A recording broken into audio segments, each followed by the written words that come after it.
ایک سوال موصول ہوا ہے. ایک دوست پوچھتے ہیں رشتہ داروں کے بارے میں گواہی قبول کی جا سکتی ہے یا کہ نہیں، کیونکہ مشہور ہے کہ قاضی شرح کی عدالت میں حضرت حسن اور قمر کی گواہی حضرت علی کے حق میں قبول نہ کی گئی.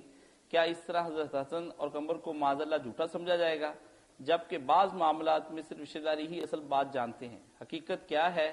کیا اس طرح کسی کا حق نہ ضائع ہو جائے گا؟ والسلام.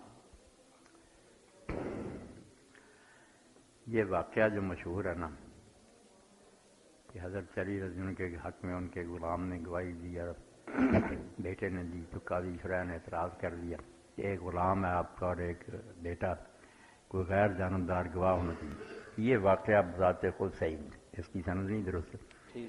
حضرت علی رضی اللہ عنہ کا جو موقف ہے نا ابن قیم نے اعلام المکن وہ خود قائل تھے کہ بیٹے کے حق میں بھی باپ گواہی دے سکتا، باپ کے حق میں بیٹا دے سکتا. یہ کوئی بات نہیں.